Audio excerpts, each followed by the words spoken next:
I can't recommend it enough. It's not just fantastically great reading music, but also the production values of this album are off the charts.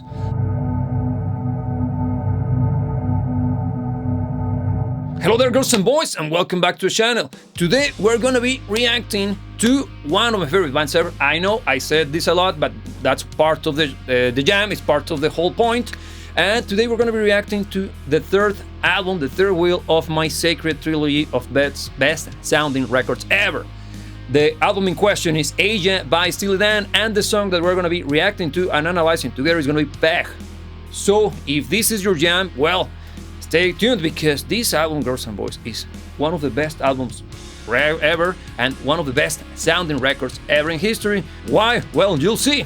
Because the album itself is so good that it's one of the records that I always use to refer to whenever I am listening to music on a different speaker set or headphones. It's that good. But before we go, if this is your first time on the channel, I welcome you, because in here we analyze the music that we love from the perspective of an active musician and professional music producer, using language that everybody can understand in a way to expand our knowledge when it comes to music production and songwriting. So, if this is your jam, let's rock and roll. So here we go, girls and boys. Peg by Steely Dan.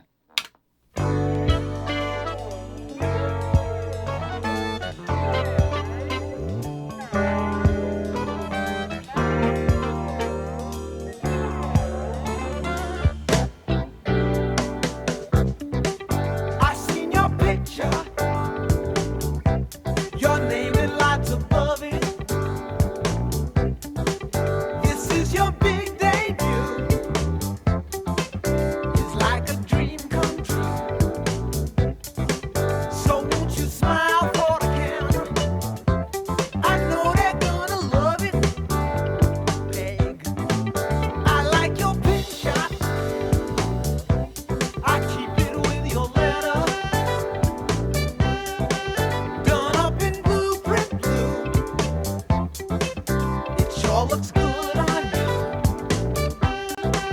and when you smile for the camera, I know I love you better.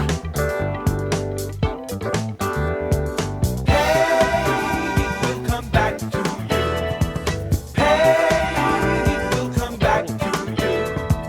Then the sugar falls, you see it all repeat. It's your favorite foreign movie. What do you think so far? Incredible, right? If this is the first time that you listen to this album, I can't recommend it enough. It's not just fantastically great reading music, but also the production values of this album are off the charts. As I mentioned during the introduction to this video, this is one of the sacred trilogy of albums that I always use to reference any form of a speaker or headphone setup that I'm rocking at that point. Why am I doing that? It's because it sounds so good. And I know the sound of this album like the back of my palm. So every time that I listen to it in a different environment, I can tell how the environment is actually reacting to the album rather than the opposite. Okay? So the first thing I want to point out is I don't know if you realize that I was trying to draw your attention to a particular sound effect that is being used during the introduction of the track. It's known as a flanger, and it sounds like this. Look at this. Right now my voice is going through a flanger effect, and you can tell that the effect is quite obnoxious at certain points, but it's quite musical. And this is something that is quite cool, because if I recall correctly, this is trying to recreate the effect of putting your finger on top of the tape recorder while the tape is playing, creating this flanging effect. And it's a really a musical effect. I like it a lot. Made famous on guitar by several guitar players, but one of the most renowned guitar players is Eddie Van Halen, but he's not using a flanger, he's using a phaser. It's kind of similar in sound, and it's kind of similar in principle, but it's a completely different unit, okay? And the difference in sound is like this. Look, right now I am rocking a phaser, and it sounds moderately similar to the flanger, but it's clearly a different effect. But you can see what I'm trying to make, what point I'm trying to make with this. It's a very musical effect, and in this particular case, we're hearing something that is kind of trying to recreate or similar to the sound of a jet engine passing by. That's actually known as a jet flanger, but whatever. A little bit of the nerdy technical stuff for you. Now, girls and boys, what do I have to say about the sound of the record? There are many things that I'd like to say about the sound of records, but the first one would be the beautiful sound of the drum kit. I think it's one of the best drum kits ever recorded. It's not a badass, gigantic, dark, black album sounding drum kit such as Metallica, obviously. A gigantic, bombastic, and Godzilla-like, if you wish, sound. This is the total opposite. This is a very small in scope but big in sound drum kit, don't you think? The sound of the low end, the kick drum, is very, very. It pushes air. You can feel it, but at the same time, it's kind of cozy, kind of. I don't know, like family friendly, if you wish. The same could be said about the snare. It's very tiny, but quite snappy, and I love it. It's very beautiful, super musical. Then the vocals are insane. Please tell me the name of the people who were who recorded the backing vocals for this album, because I can hear several singers here, and you know me, I am terrible at that. Please remind me the names because they are fantastic. I love the arrangement. The vocal arrangement is beautiful. Actually, this morning I was thinking about one of the reasons why modern music is kind of stagnated when it comes to the sound and the quality of the productions and the music itself, and is not necessarily speaking based on the way that the music is being recorded at this stage. Is mostly affected by the lack of production or efforts put during the production of the album or the music that is being recorded today. What do we mean by that? In here, you can see that whenever the singing voices kick in, they do it in very precise ways at very precise moments, adding momentum, developing energy, texture, and also in a very musical fashion. There is rhythm to it. There is some form of flow to it that is not just following the tempo, if that makes sense to you. That's super, super important, and it's something that maybe due to the way that technology has allowed music to be produced nowadays, it's kind of getting lost. But I think it's due to the fact that not that many people, particularly people in getting into music production, are not necessarily aware of these kind of albums, and also because the referencing that most of us are growing up with when it comes to the speakers is mostly earpods, not even headphones. And those are limited in scope. And without trying to sound like a prick or a pedantic audiophile, it's not about the quality of the speakers, but it's about how much the speaker is capable of reproducing. Of course, the higher end stuff sounds like high end stuff, the low end sounds like low end. But since most people are just listening to music on earpods, just due to the size of the driver, there are many things that are missing in translation or get lost in translation, if I put it correctly. And yeah, we're dealing with an entire generation of people who are just listening to music through that medium, and let alone they are using their phones and using the built-in speaker as a way to listen to music. Just let that sink in for a minute. Okay, stopping my ranting about how much I hate modern technology. Coming back to the song, the vocals are insane, as I mentioned before, and the whole thing about music production, it's important because I think this album in particular is a great showcase on how much a properly arranged track and arranged music affects the end result of any given production. Everything that you hear in this album was crafted to perfection. Everything sounds like it belongs to the song and to the song only. But the funny thing about this is that each song creates a whole, the album itself. So good. Look, I'm going to press play once again, and I want you to pay attention to the effects applied to the ambience. I know that you might be already guessing what I'm about to discuss with you, but please pay attention to that, because in these records it's very important. They are creating this ambience. What to listen for? Whenever I say something, look for this effect. This is called reverb. Reverb. Okay, you're gonna have to look for the release tail, the halo of sound that followed my voice. Let's continue. Here we go.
Short and sweet, right? What do you think? The entire arrangement, it's so well done, so well crafted, and so well put together that even though this is a fairly repetitive song when it comes to the structure, and also a fairly limited in scope when it comes to the amount of changes or parts that comprises the song, it doesn't feel like it, right? That's due to the fact that we're dealing with a very great arrangement and assortment of instruments. You could hear that you got, of course, the rock band. You got a fantastic bass player. Please tell me the name of the bass player in this record. You also got great guitar use. During the guitar solo was so badass. The guitar tone is excellent. And also you got the brass section playing very clever and awesome sounding phrases that enhances this kind of groovy track. Actually, while look, I was about to mention that the vocals are also very important and integral part. You saw that during the first section for commentary on this song. I was praising the vocals a lot, particularly the vocal arrangement that is part of the choir. Right now, it reminds me a lot to the sound of Doobie Brothers. I don't know if you're familiar with that band. It's also one of those bands from the golden age of music. And they have two very distinct eras. And this reminds me of the second half of their career when they went a little bit more softer. And I think they were chasing something similar to Steely Dan's music. But for example, What a Fool Believes. Great song, by the way. Now, let's take a look at the screen because I'm going to discuss with you the sound of the mix. Over here, girls and boys, we got our tried and true and beloved decibel, which is the tool that we use to analyze music through the use of a visual medium. And in here, we got two different analyzers. For those of you who are familiar with this concept and this channel, well, you know. But for those of you who are new, this is representing to us the frequency range of what a human being can hear. Over here, we got 20, which is the lowest we can hear as human beings, all the way down to 20,000, which is the highest we can hear as human beings. And not surprising at all, once again, we're dealing with a beautifully crafted, very beautifully even and well-distributed frequency spectrum. What on earth are we looking at? You might be asking. Let me explain. Over here, we got the low end, and in here you can see the attack of the kick drum clearly here. Every time that it hit, it's the bumpiness that you see here is coming out of it. And that's great, because one of the reasons why this album sounds so cozy, it's because there is a great amalgamation between the sound of the bass and the sound of the kick drum. And both of them are creating this boom, boom, boom. You see that even the way that the song is written, the kick and the bass are playing way too close together. That's great songwriting skills, first and foremost.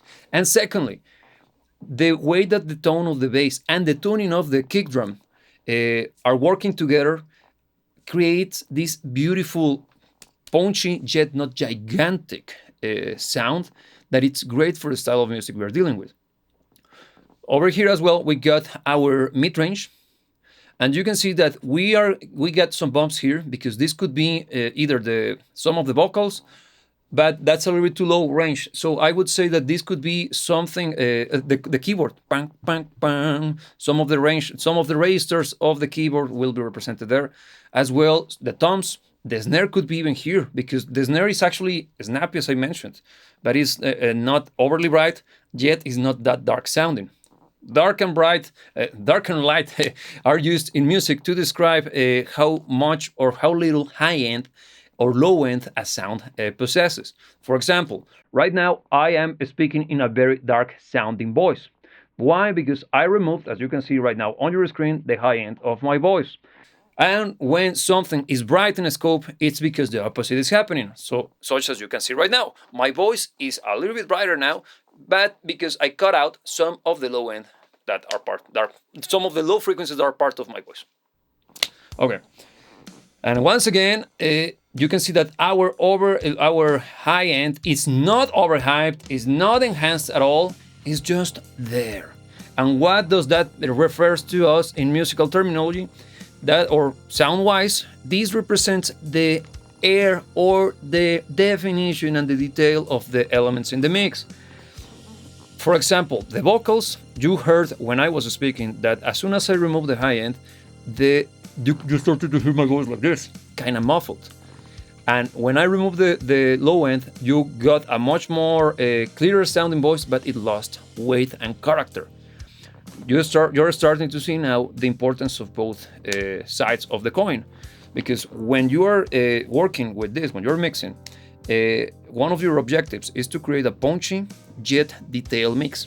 And since one does one thing and the other does one thing, sometimes if you push one too much, let's say the highs, you are gonna create a mix that is brittle, way too bright, and thus creating a weak sounding mix.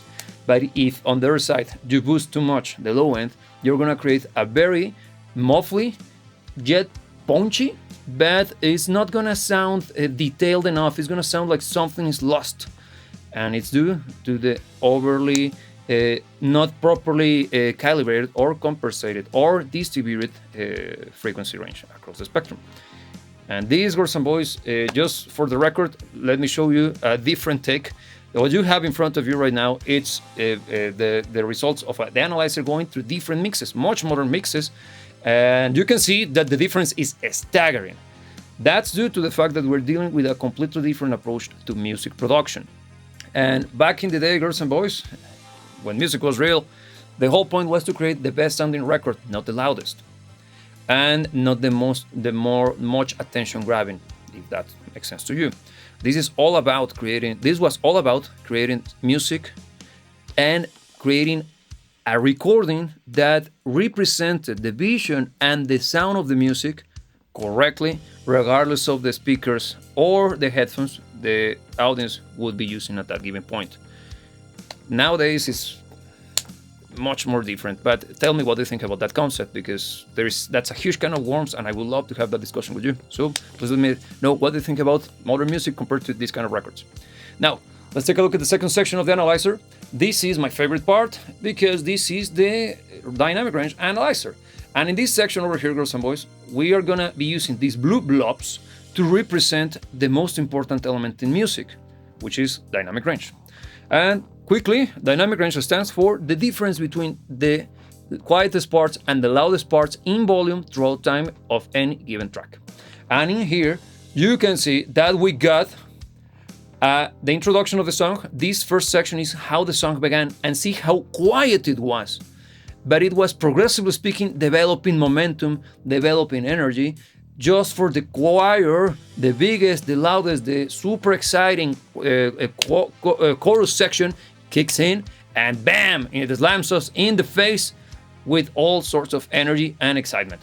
Why is that? Because when you're producing music, one of the tricks that you can play on people is if you use cleverly the sound or the volume of your mix, such as in this record, the quieter parts feel more intimate, closer to you, while the louder parts feels much more exciting, bigger, larger than life, and it's the exact kind of thing that you want people to do when the chorus hits.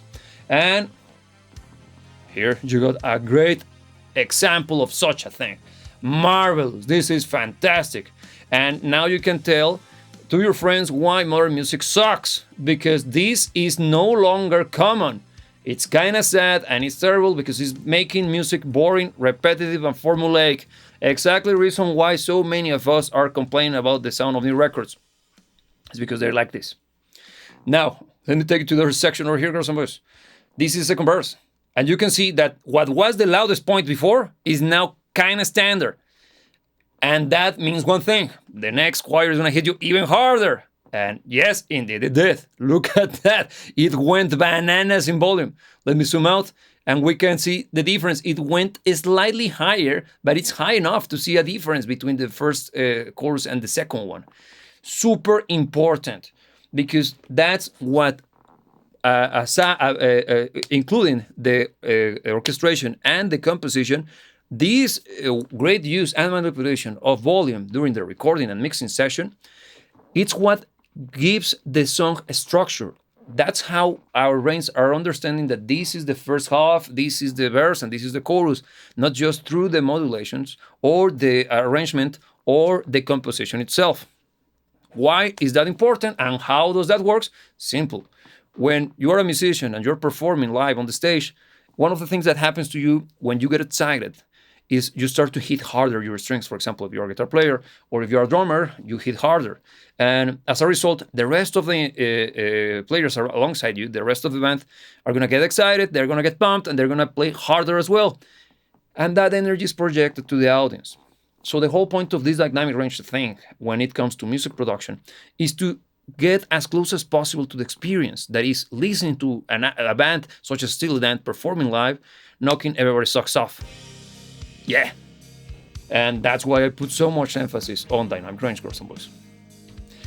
Now, I know that this is kind of an audiophile record, and for good measure, so please tell me which song by Steely Dan should we react next, and also which album by Steely Dan is your favorite. In my opinion, and I might sound a little bit biased or kind of not surprising at all, Asia is my favorite record by them, but they have way better songs on different records or different albums, so I would like to hear what your opinion is on that very take. Now, girls and boys, if you like to support this channel, the best way to do it is by listening to music on Apple Music or Spotify, and also by following us on social media such as Instagram and X, because that's the best way for you to get in touch with us in a much more personal basis. Now, girls and boys, the only thing left to be said is that I have to remind you that you should never let anybody tell you what to dream about. And remember that I will see you when I see you.